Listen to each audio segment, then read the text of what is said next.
Hello and welcome to the Her Head in Films podcast. I'm your host. My name is Caitlin. On this podcast, I share my personal thoughts and feelings about the films that I watch. They tend to be art house and world cinema. Today, I'm talking about a really lovely, delightful, extraordinary documentary. It's called Kedi, and it's by Ceyda Torun. And it's about these stray cats that live in Istanbul, Turkey. And it's this lovely documentary.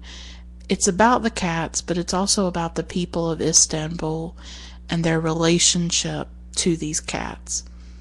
And it's a moving documentary. I don't think it's just for cat lovers, but obviously if you love cats the way I do, then I think you would really love this documentary. So in this episode, I'm going to talk about the film, but I'm also going to weave in my personal experiences because I lost a cat a few years ago. She died, and so I'm going to talk about that, and I'm going to talk about the film and why I love it and why I think it's extraordinary. If you're new to the podcast and you don't know who I am, as I said, my name's Caitlin.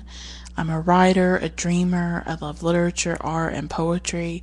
More than anything, I'm just really curious about the world, and I crave knowledge. I value knowledge, and I want to know about other people's lives, and that's really a big passion in my life. I live in a rural area. I created this podcast as an outlet so that I could share what I'm thinking and feeling about the various films that I watch.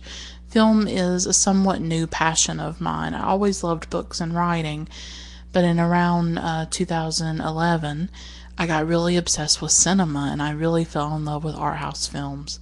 I don't have anyone to talk to about film, so the podcast fills that void for me. If you're new to the podcast and you don't know what the title refers to, it just comes from an email that I sent a friend a few years ago.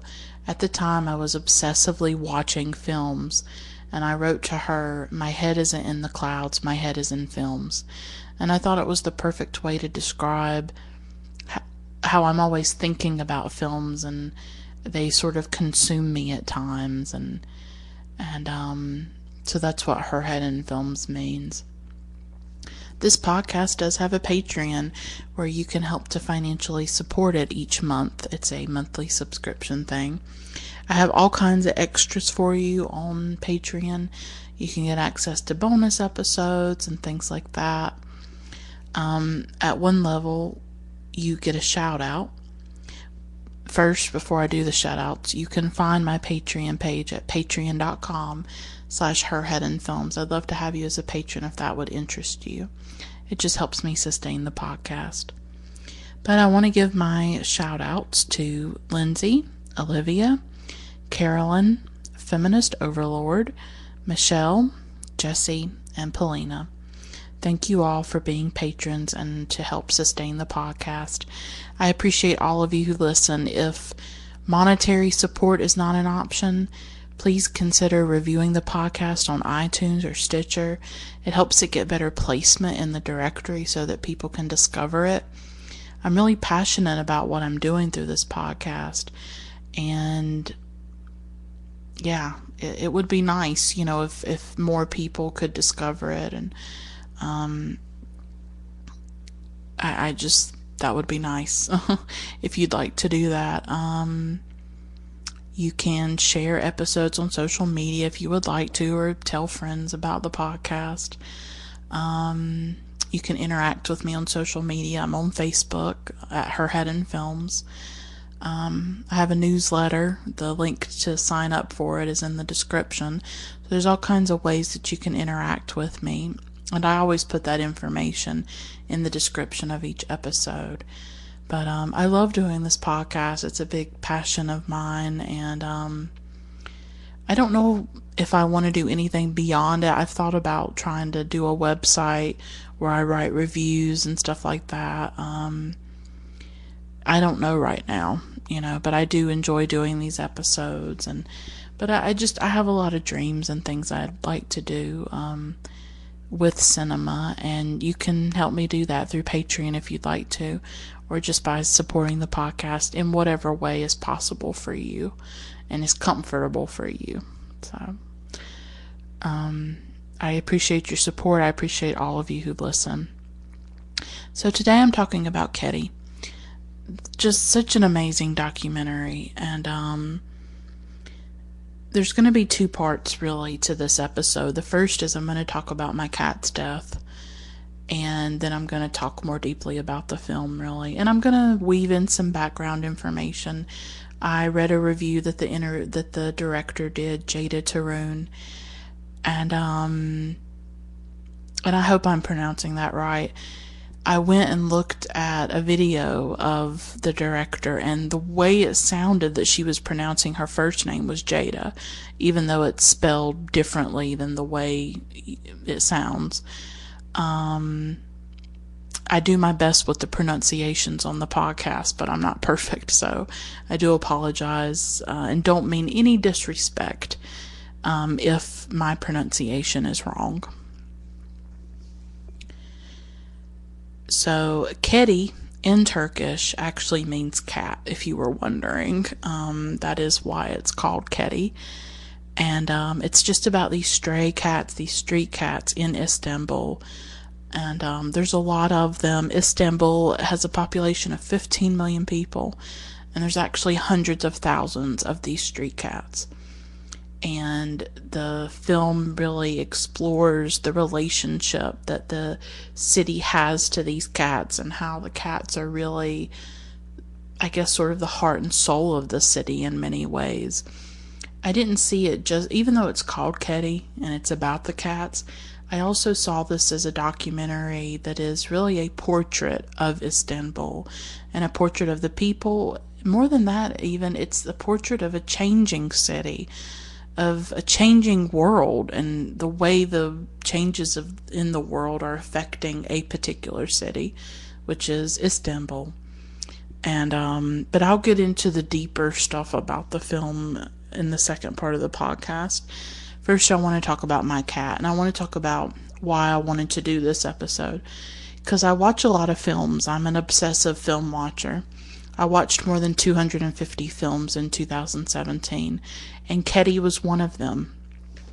It was really a spontaneous thing, me watching it. I had not heard anything about it, actually. I just found it, and I read the description, and I got really intrigued, because I do love cats. I'm a big cat fan and a cat lover, and I just thought, oh, I'll just watch this documentary. I wasn't expecting much out of it. What I got was something much deeper and much more profound and much more resonant for me. And it caused me to think more about my own experiences, and to think about talking about the death of my cat, which is not something that I've talked about. I did a few social media posts after she died just to memorialize her in some way. But I got to thinking about this film, and I thought, well, this is a perfect opportunity, because what I like to do on the podcast is to intertwine and weave in my own personal experiences with the films I watch. It doesn't happen with every single film, but certain films strike a chord, or they strike a nerve for me. And I want to bring my own personal experiences to watching the film. And I can't help but do that, especially in this case. And so I thought doing an episode would be an opportunity to explore grief that I feel about my cat's death, and just to talk about her and her life and what she meant to me, and how our relationships to pets change us and impact us and transform us in many ways. I think that's an important thing to talk about, you know. So I'm actually recording this episode on the second anniversary of her death. She died in 2016, in late January of 2016. And we got her, I want to say we got her in 2010. It could have been 2009, but I think it was 2010. And at that time, she was around 8 years old, and we named her Bella. We got her from a shelter. She was an older cat. Someone had paid her fee, so she was not as expensive to adopt. And she was my first pet. As I said, we got her in around 2010, so I was around 20, 21 years old when we got her. I had never had a pet. I grew up, when I was growing up, my family didn't have a lot of money, and so I think maybe financially we couldn't take on the cost of having a pet. And so I just never had one. I never had a cat, never had a dog. I felt really weird in school because there would always eventually come a day when the teacher would ask, who has cats, who has dogs, who has pets. And I could never say that I had anything. I never had a goldfish, never had a turtle or a gerbil. I never had any of these things. And I didn't realize that there was a void in my life or that I was missing something until I had Bella and until she came into my life. And I didn't realize I was a cat lover until we got her. And I realized that I was, and I do love cats.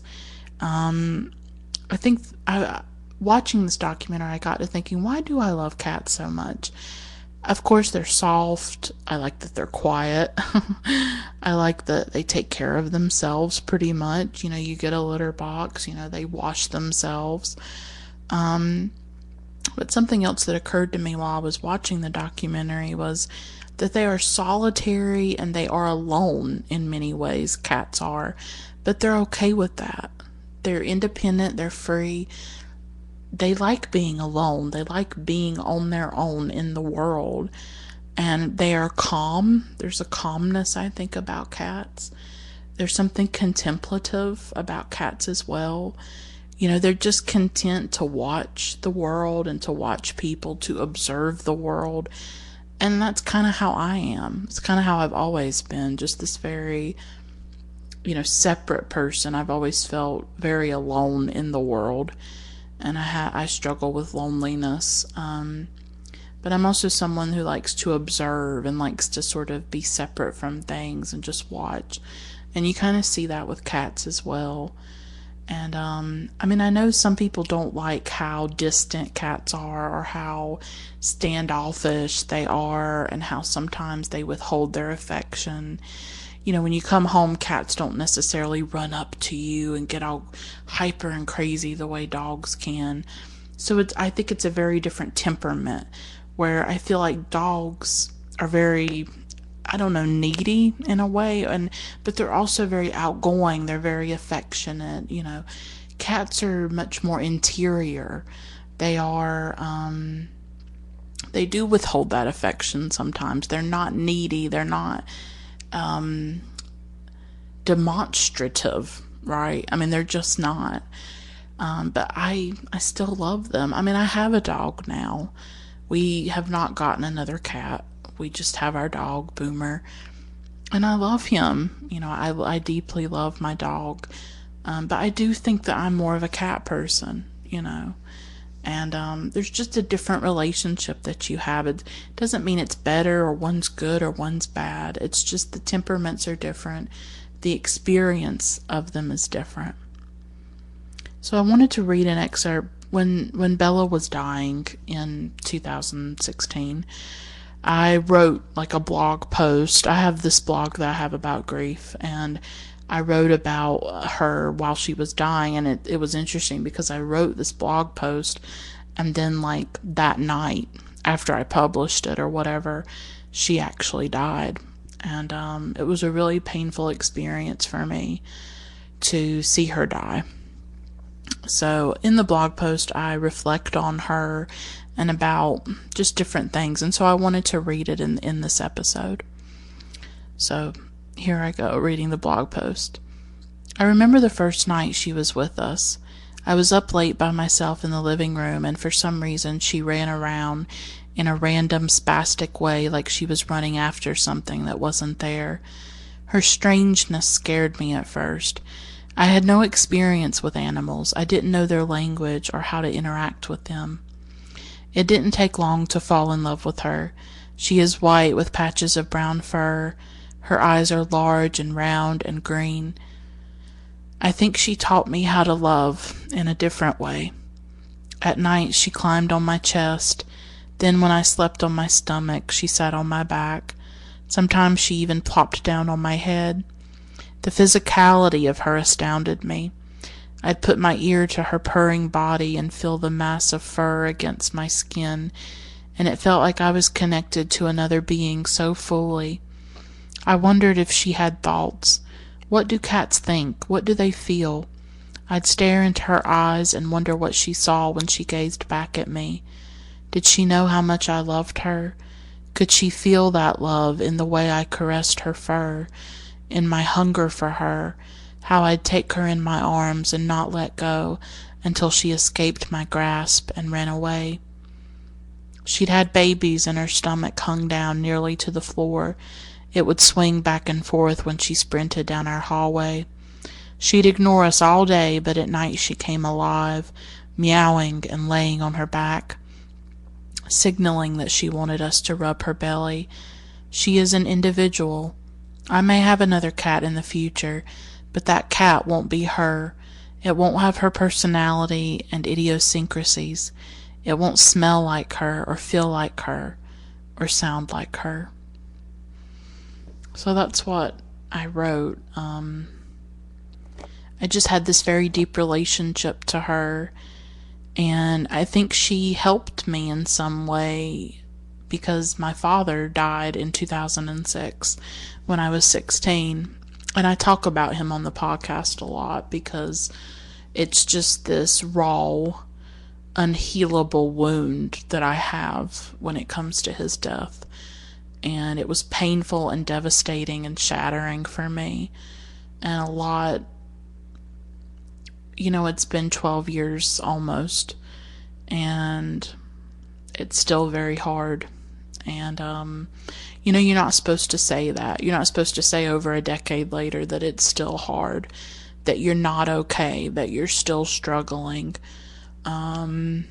It's not something I'm necessarily proud of, and there is a measure of shame that I feel that I can't be okay, that I can't be together, that I struggle, that I am a fragile person. And it's hard, but when I got Bella, I did feel a connection to her, and I did feel a love for her, and she came into my life in 2010, which was about 4 years after his death. And he was a cat person. Before I was born, my parents did have cats. They had one named Rocky in particular that I remember them talking about. And I think my dad was more of a cat person. And so maybe that's something, some kind of connection that I have with him, but I don't know. I can't ask him, hey, are you a cat person? It just reminds me that there's so much that I don't know about him, because I was 16 when he passed away, and so there's such a void there. There's so much that I'll never know, and, I didn't get to have a pet with him, you know what I mean? It's just like another loss in a way. So to lose Bella was like this, it was like this really difficult thing, to lose her in 2016. Really, yeah, about 10 years after he died. It was a really hard loss, and I took it hard, and I wrote about it in another blog post. I entitled that blog post Absence, and I just wrote a few things, so I'm going to read those. The second day without my cat Bella, I noticed the absence. We put her water dish away. She will never drink from it. Her litter box in the bathroom is gone. She's gone. She is truly gone. I will never see her again. The anguish, the grief. So that's what I wrote, and I felt that grief very deeply. And when she died, a lot had happened. I'd lost my house by then, and we had moved to another state, and so it was this time of turmoil and ordeal and hardship and transition, difficult transition, and then to lose her on top of everything else, to lose and lose and lose. It was heartbreaking, and it was really hard for my mom. She really struggled with it, and she still struggles with it. Every time she talks about Bella, she cries. She's not able to really talk about it. And for Christmas in 2017, I got her this photo book. I did like a Google photo book. You can take some of your digital photos and get them made into a booklet. And because so many photos these days, we only have them like on our phone. And I wanted some physical photos. And so I made this book for my mom, and I put like quite a few pictures of Bella in it. And that was like a Christmas present that I gave her. And she was really touched by that, to be able to see physical photos of Bella and to look at them. And she still feels a deep pain about it, as do I. But I think I'm able to cope with it better for some reason. I guess since it's been 2 years, and I guess I'm just able to cope with it better for some reason. I really do believe that Bella taught me how to love. That it's like I said, I didn't even know that something was missing in my life. I didn't even know there was this void, or that I was missing something as a person, because I had never loved an animal. I had never loved a cat or a dog. And so to love her, it was a new experience. And it changed me for the better. And it has actually taken me a very long time to engage with cats again. For a long time, I had to avoid them, or just seeing someone post a picture of their cat would be difficult for me. But it's not now. I'm able to love cats again. And watching Kedi, this documentary, was actually a big deal for me. It represents an important transition that I've made, to be able to engage with cats in some way. Because for so long I avoided them. So I follow a cat on Instagram. I'm never like this. I'm not this kind of person who watches cat videos all day. Like, I don't get into that stuff. It's just not something that I really do. But I fell in love with this cat on Instagram, and its name is Hosiko, and it's in Russia. It's like living in Moscow in Russia somewhere. And I love this cat. I even bought a calendar with this cat on it. It's crazy. I don't follow any other cats on Instagram. I do follow a dog on Instagram. But I just this cat is like second to Bella for me. I love this Hosiko cat. I love Pasheen, the cartoon cat. I love Pasheen. I have like fallen in love with Pasheen. And so it's just an indication that I've been able to, I think, come to terms with Bella's death, and I even pet stray cats. We have a few outside our apartment, and when I see them, I'm able to touch them and pet them, and I don't break down, and so I can love cats again without hurting or without crying. And that's a really beautiful thing. And I wonder sometimes if I could ever get to that point with my father. I guess losing a cat's very different than losing a father, obviously. And I imagine that maybe that's how some people are with the death of a loved one, or the death of a human, is that they're able to move on from it. I mean, it's part of them, but it doesn't define them, and it doesn't devastate them or destroy them the way it has me. And I really wonder what that could have been like, to lose him, but to cope with it, to be okay, not to be okay with it, but to be able to live with it the way that I'm able to live with the loss of Bella, even though it is very painful. And it did hurt me, and loving her changed me, and grieving her changed me. That, I loved this cat so much, and I grieved her as powerfully as I loved her. And that affected me too. And that changed me as well. So I'm going to stop there with the personal stuff, and now I want to talk about the film. First, I read a few things, and I think that it could enrich your viewing of the film if you haven't seen it, or it could deepen your knowledge of the film if you have seen it. So I read this article in The Economist, and I'll put these links in the description if you want to read them. And it said that there are hundreds of thousands of street cats in Istanbul, which is shocking to even think about. Like I said earlier, there's almost 15 million people that live in Istanbul.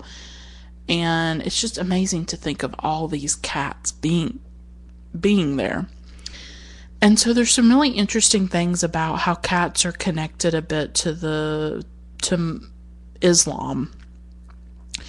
And so the article says, quote, Turkey is not unique among predominantly Muslim countries for honoring its cats, which are considered ritually clean animals in Islam. In the Hadith, the collected sayings and actions of Muhammad, there are numerous examples of the Prophet's fondness for cats, unquote. And another quote, cats were considered guardians in other respects for the Islamic world. They defended libraries from destruction by mice and may have helped protect city populations from rat-borne plagues, unquote. And there is a story in Kedi, like there's this restaurant owner who loves having the cats because the cats eat the mice, and they make sure that, there's no mice.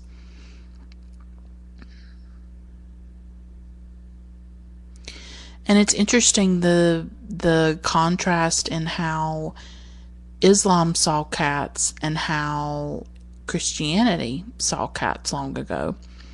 And here's a quote, Istanbul's love affair with cats also predates the Republic of Turkey. Under the Ottoman Empire, the pious cared for cats through local charitable foundations or vakif.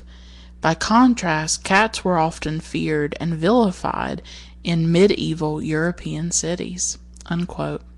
So I had no idea that there was this Islamic view of cats, and that is partly why they're so beloved, and that they've actually been really important in the history of Islam, and especially in the history of Istanbul.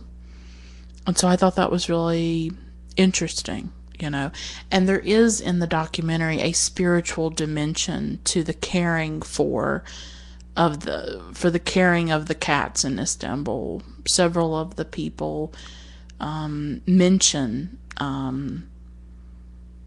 sort of a spiritual or religious dimension to their love of these cats, and why they feel responsible for them and why they want to take care of them. And finally, Ceyda Torun did an interview with a site called Catster, and catster.com. And I think it's really interesting because I was thinking this myself when I was watching the documentary of how they went about choosing the cats. She focuses on like a handful, I think she says 7. She focuses on about 7 particular cats and follows them around Istanbul. I'll talk about, the specifics of the movie in a moment. And so I think it's interesting to hear how she did that. And so, quote, this is what the director says. Quote, we initially researched about 35 cats.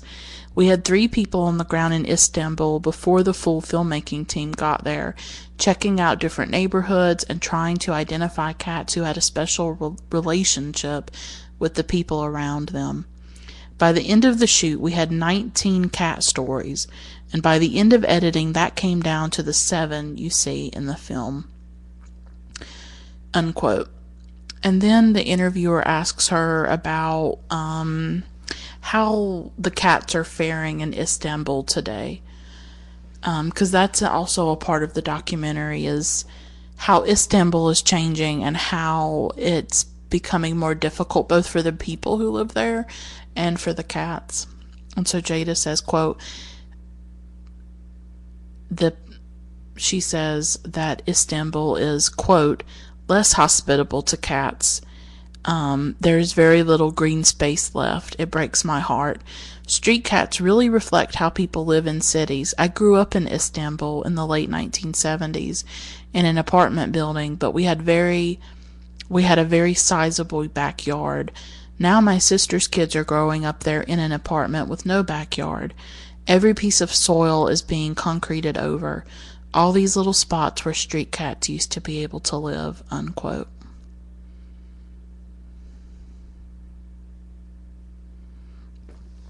So that's some words from the director. And so now I want to talk specifically about the film. This is a touching film. It's delightful because it's just lovely to watch cats walk around and cats be cats, right? I mean, it's so sweet, but there's something deeper in this documentary because it's about the cats, but it's also about the people of the city. It's about how the city is changing and how that's affecting the people and the cats. It's about how people feel about these animals. And they often have very deep feelings and very deep emotions. And in that interview, Ceyda talked about how for some people in Istanbul, it's not okay to show emotions, maybe particularly for men, but talking about cats opens them up more. And talking about the cats is a way for them to share their emotions and to share their feelings. So there really is so much to this film, and it's a rich, complex, beautiful film. I can't recommend it enough. I went into it just thinking, oh, it's this cute cat film, and I came away with so much more than that. And I want to say this too, and I think this is important to say.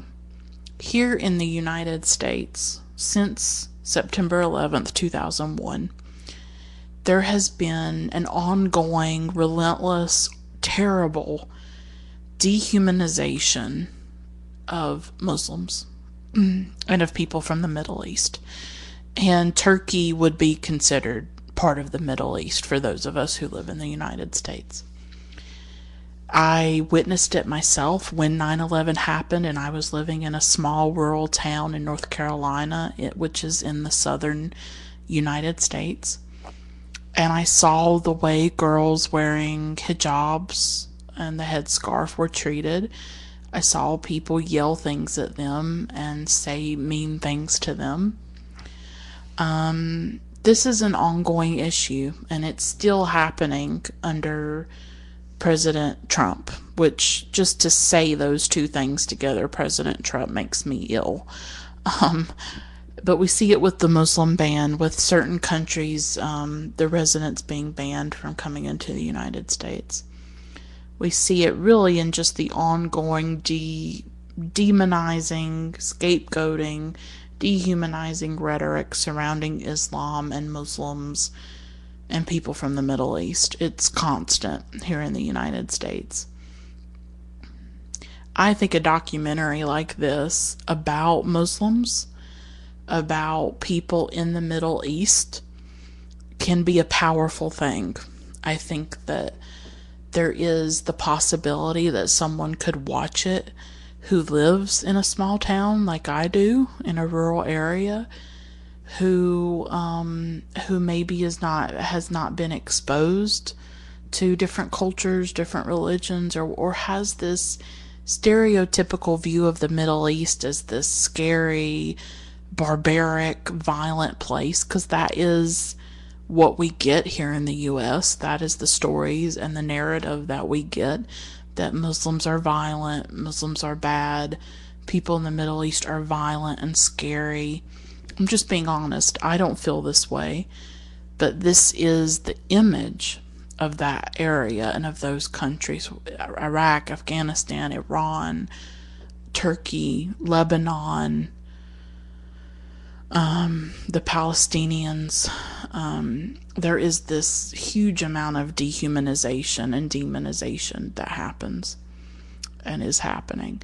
So I thought there was another element to this documentary of, here is a documentary that shows Muslims that shows the Middle East in a way that is humane, that is beautiful, that is, you see what I'm trying to say, that in a way where a regular person could connect with that. Here is another image, here is another view, here is another narrative, about these beautiful, kind-hearted people, that live in this city and live in this country, and there's nothing to fear, there's nothing wrong, these are wonderful people. And I thought it was a portrait of a people, a portrait of the people of Istanbul, the people of Turkey. And they came off as so gentle and so philosophical too. The way that they talk about the cats and the animals, you can tell how much they love them and how much they mean to them.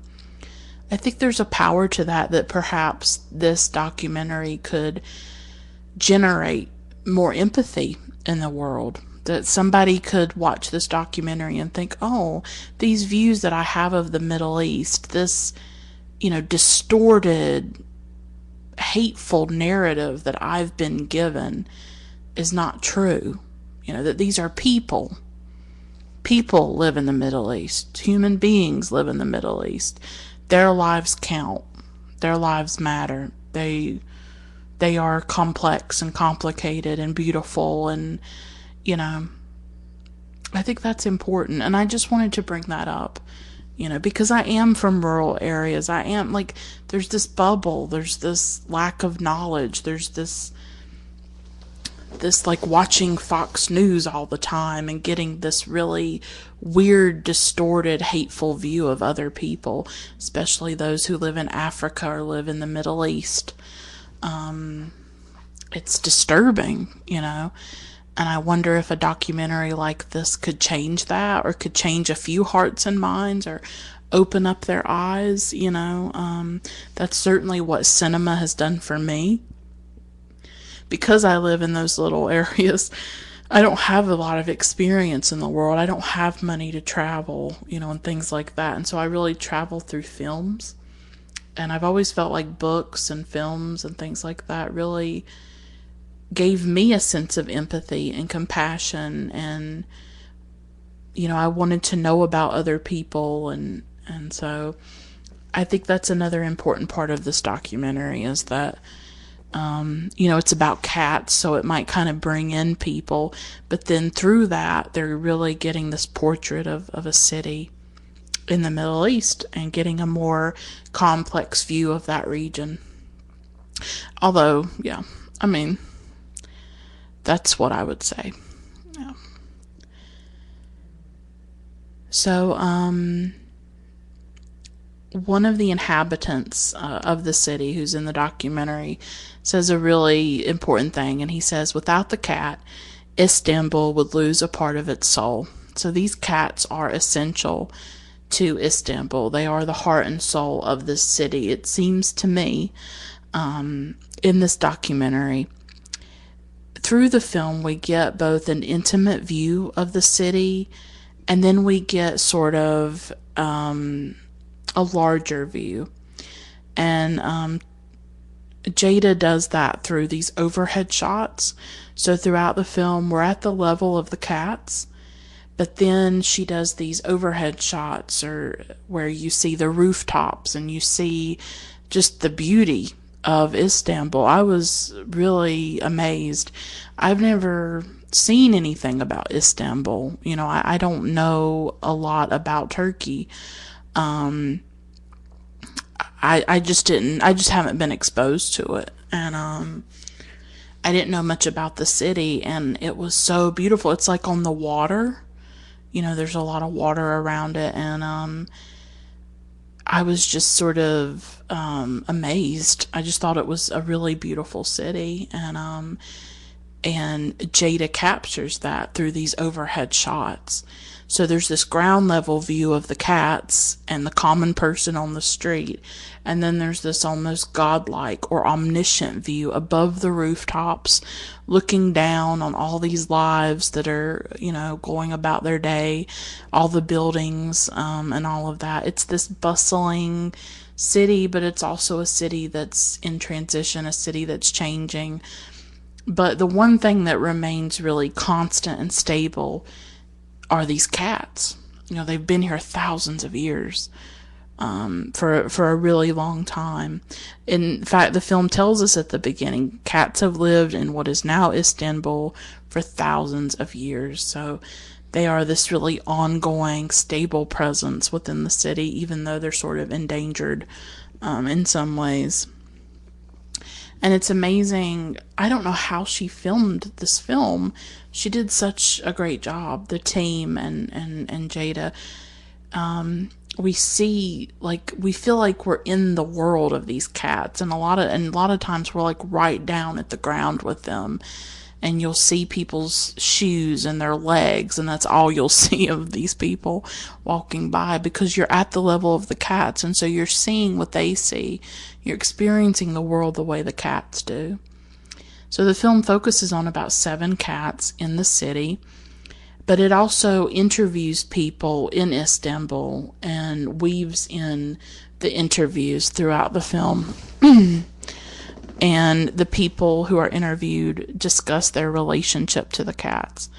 And you really end up falling in love with both.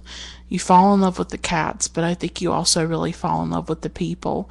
I have to say, by the time the documentary ended, I thought, if I traveled, I've never been out of the United States. I don't travel. I don't have the money. But if I ever did, I'd love to go to Istanbul. That is really a place I'd love to go to. I watched a documentary about Iran once, and I would love to go to Iran. I'm a huge fan of Iranian cinema. I remember in that documentary they went to like some mosques, I think, and there was like this beautiful tile, and so I would love to go to different places like that, but I would definitely love to go to Istanbul and see these cats. Like, it looks like a really beautiful place. I think it would be an amazing experience to come across this many cats really in one place. But you fall in love with the people of this city, and you fall in love with the cats as well. And one man, we don't get the names usually of the interviewees. They say just some of the most beautiful things. And like I said, this is a profound documentary. It's deep. It's not, I think some people probably go into it like, oh, it's going to be a cute documentary about cats. It's so much deeper than that. And so one man says, quote, "The love of cats is a different kind of love. People who don't love animals can't love people either," unquote.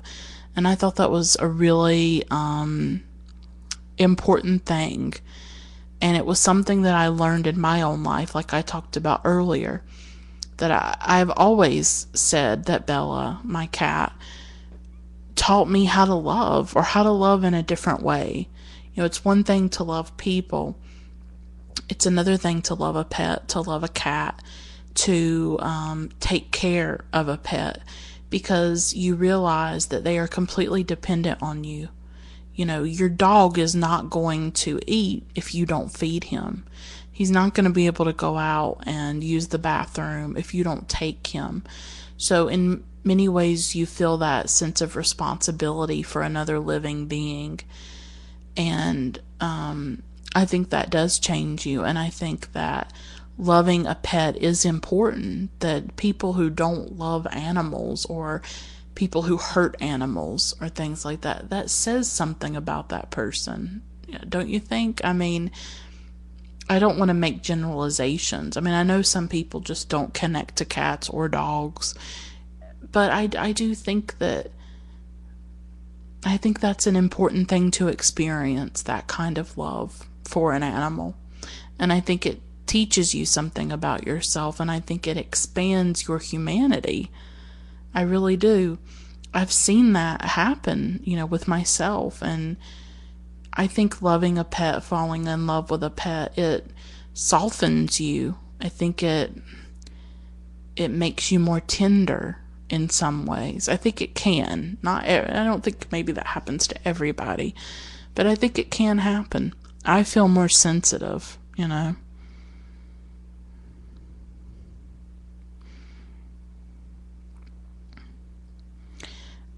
And then a woman is interviewed, and she says something really interesting, I thought. Quote, "I imagine having a relationship with cats must be a lot like being friends with aliens. You make contact with a very different life form, open a line of communication with one another, and start a dialogue." She goes on, quote, "They are very foreign to us, very different," unquote. And if you'll remember, that was something that I wrote in my original blog post. I wrote about how Bella, my cat, when I got her, I was not used to it. I was not used to her ways. I was not used to a pet or an animal.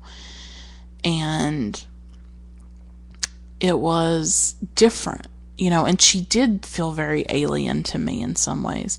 And I still have these moments where I'll look at my dog, Boomer, and I'll look into his eyes and I'll think, what are you thinking? Because we can't communicate, can we? We don't have a language. We speak our language and they speak theirs, and it's like, do they have thoughts? What do they think about? I think to love an animal, it's to love something foreign from you, something other in a way, because they are different from you. And there's a mystery about it, and especially cats are sort of described in that way, with the mysteriousness and the mystery of cats. It's like, I don't know, I'm not putting it into words, but with animals, whether they're domesticated or not, whether they're wild animals, I think it's hard for people to accept that a animal is not like them. An animal is different. I think of people who become really obsessed with wild animals. I used to watch a show on Animal Planet. It was called Fatal Attractions, and it was about people who were killed by wild animals that they took in and that they tried to domesticate. I remember one guy had a tiger. There were several stories about people with tigers. One couple, they did some kind of show with tigers. Another woman had a chimpanzee, I think, that killed her. I think one woman had a wolf that killed her. I think at one point there was a snake who killed an owner. And every time this happened, it was often because the person tried to treat the animal like a person. They were not able to realize that this animal is wild, that this animal does not see you the way that you see it. That there's a different language there. There's a different, there's a difference, and they would always think that the animal was like them or something, or I'm not putting it into words right, but they couldn't understand that this animal was an animal, that it was different in some way.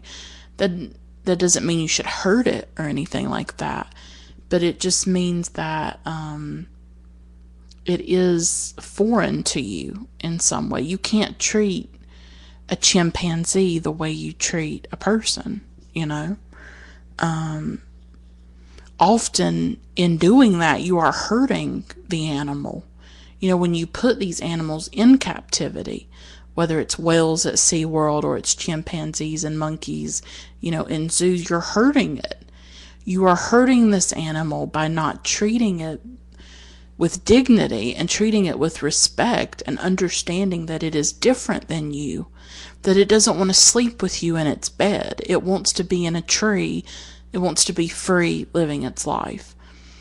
And so I think we humans have such a complicated relationship with animals, and but I want to respect the otherness of an animal, of a cat, of a dog. With Bella, I would just let her be. I'm not going to force Bella to do things that she doesn't want to do. I was there to take care of her, obviously, and make sure she had food and water and all of that.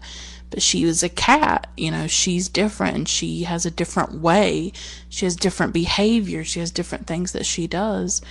And I think when you love a pet, you have to respect that pet and respect what it is and what it wants to do. And cats are very, independent and very on their own. They're going to do what they want to do, And, but I would often look in her eyes, or I look in Boomer's eyes, and it's like, you wonder so much about them. There's so much that we don't know about them, and they're just so different, but they're so beautiful, and we love them so much. But we have to reconcile that they are their own beings. They are different from us. And I think for some people that's really hard. But I love that she said that they are foreign to us. And, but it's so interesting how even though they're very different from us, we're still able to connect to them and to love them so deeply the way that we do. Another man in the documentary says, quote, and I've actually seen this like screenshot, and I've seen the screenshots like on social media. This is like a very popular part of the film. Like I think I saw it on Tumblr and like places like that. And his quote is, everything is beautiful when you look at it with love. If you can enjoy the presence of a cat, a bird, a flower, what can I say? All the world will be yours, unquote. And so loving these cats, it's really about loving life, enjoying life, appreciating the small things of life. That just being with a cat, just petting a cat is a reminder, or can be a reminder, of the beauty of life. That, in this world right now especially, we know there is a lot of suffering, there's a lot of uncertainty, there's a lot of scary things happening. And I think our pets, they can be a big comfort. And, you just sit and rub your dog, or you look in your dog's eyes or your cat's eyes. And it's a reminder that, life can have its beautiful moments. And I think our pets can help us live more fully and help us cope, I know that when I'm rubbing my dog, that's a big comfort to me, or when he's being really sweet or doing something cute. It comforts me and it helps me in that moment. And so I think that quote by that man is really beautiful. That these cats help people appreciate life more. That they are a reminder of the little joys and the little pleasures that we can find at times. So I mentioned it earlier, but I wanted to talk a bit more about it. And the film goes deeper into the fact that Istanbul is changing. More buildings are going up. There's less nature in the city. Both the cats and the people are endangered as development and construction in the city expands. A lot of areas are being demolished. And so the fate of the cats and of the people are intertwined, and they sort of mirror each other. And in some ways the city is becoming more inhospitable to these animals and to the people that live there as well. And I think that's a story that a lot of cities are dealing with. More concrete, more building. There was Hurricane Harvey in 2017 that hit Houston, Texas, here in the United States. And one of the reasons that the flooding was so bad was because there had been so much development that put down lots of concrete and covered up the wetlands and covered up the ground that could have absorbed some of that water.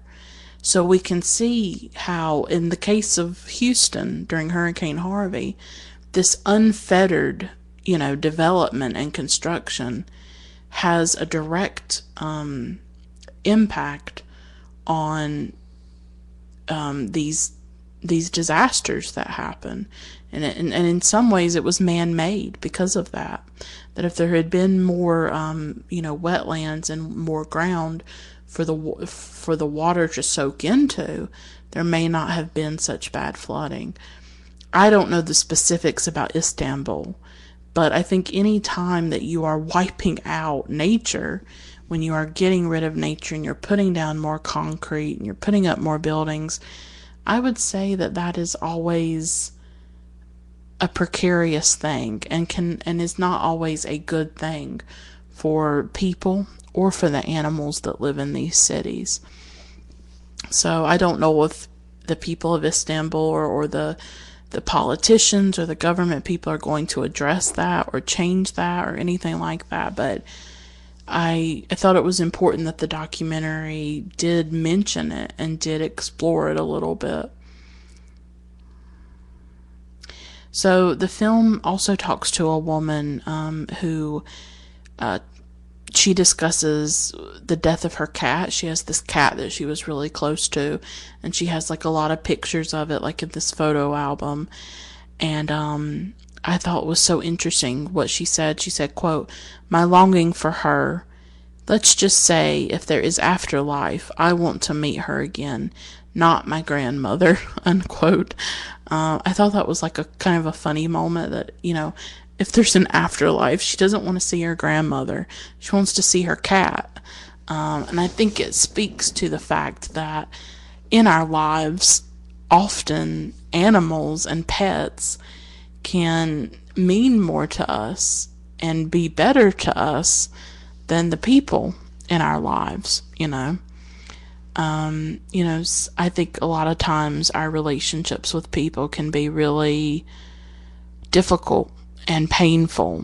And I know they have been for me. I'm someone, like I said earlier, I'm very alone and lonely in the world.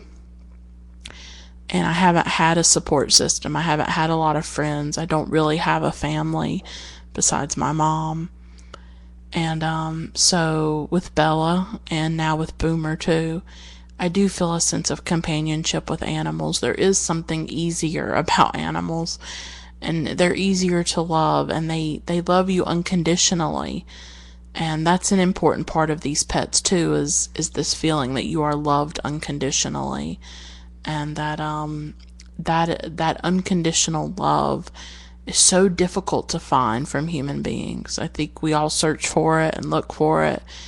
It's extremely hard to find, and it's extremely rare, I think.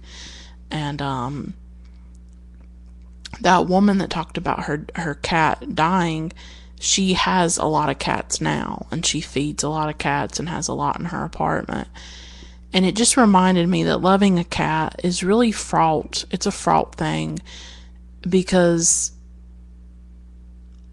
you're always aware. You always have that knowledge that you could lose them. So loving a person, loving an animal, a pet, it's always fraught with that knowledge that you could lose this person or this animal. And that's a really painful thing. It's really hard. I mean, I think it is. I haven't gotten a cat since Bella's death. It's just, I don't know if I could. Sometimes I think I could, or I want to, and then other times I just feel like I don't want to go through that again. I don't want to lose another cat, because it was really painful, and I just don't feel ready for it. And it's like, it would feel like I was replacing her. It would just, it wouldn't be the same. That cat wouldn't be her. And I mean, maybe one day, maybe eventually. But for now, I just have my dog, and I'm okay with that. And the last person from the documentary that I want to talk about is this man. He brings like a bag of food, and he feeds a lot of the cats. He even brings medicine for him that he got from the vet. And he says that in 2002, he had a nervous breakdown, and that caring for the cats cured him, that it healed him. And he said that the cats are his therapy and that they make him happy. And I thought this was really interesting and really beautiful and really moving, because our relationship with animals can be very healing. and it can be very comforting. And it's interesting for him to say that, he found something in caring for these cats that he couldn't find anywhere else, that no medication helped him. This was his therapy. And I think sometimes when we find something where we feel needed and we feel connected to something larger than ourselves, and we feel a purpose or a meaning in life, I think that is something that can be very powerful and very healing for us. And he obviously finds that through taking care of some of these cats.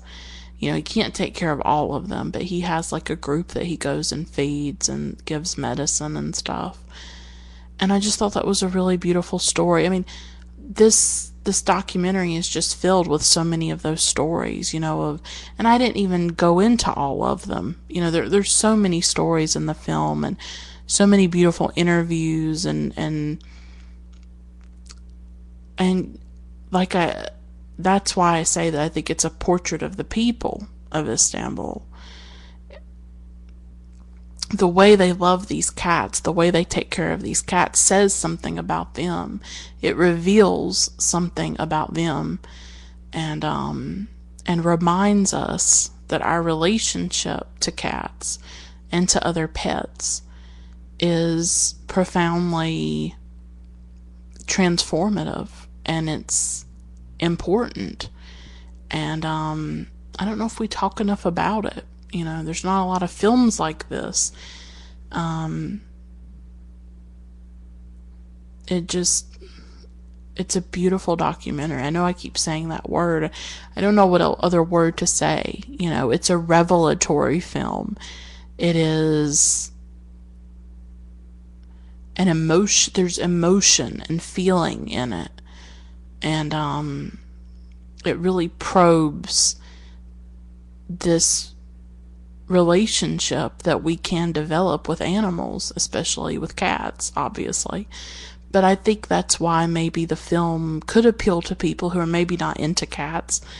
But if you're interested in people and in people's lives, if you're interested in our relationships to animals, then it could be a film that would interest you, even if cats are not your obsession the way they are for me. It has a lot to say about life, and about people. It's not just about cats, it's about people too. And how they're intertwined. We are intertwined with the living beings on this planet, whether we want to believe it or not, or accept it or not. Just like we are intertwined with the earth. And how we treat both matters. And how we treat both says something about our species.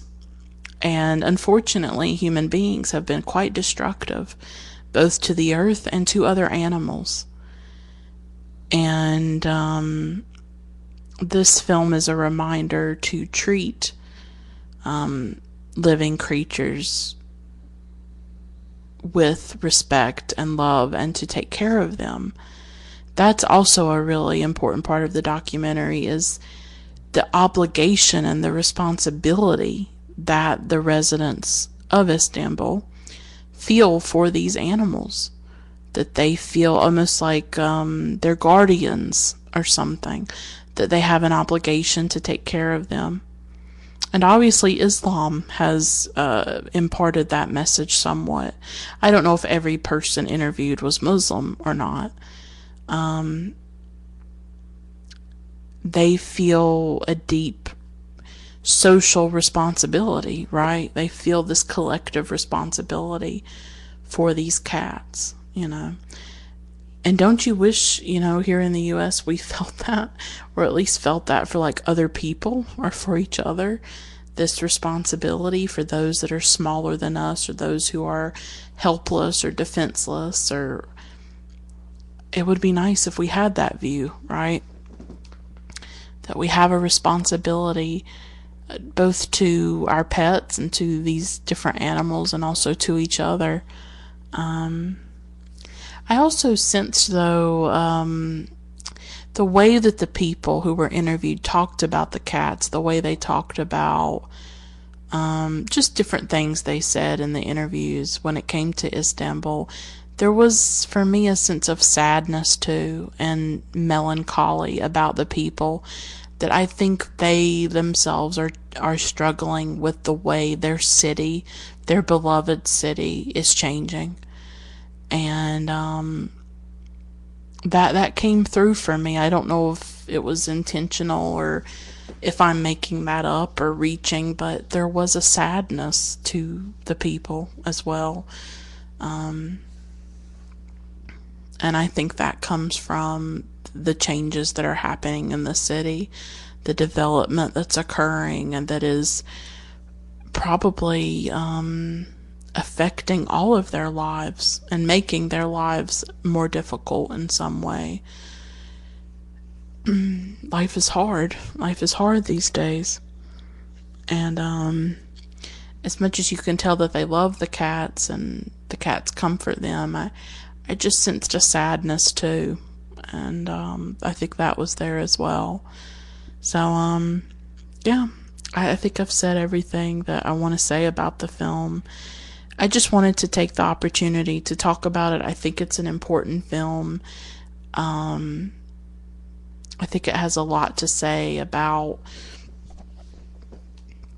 so many things, not just about cats, but also about people, about the way the world's changing and how difficult that can be to deal with, how it can threaten, space where people live.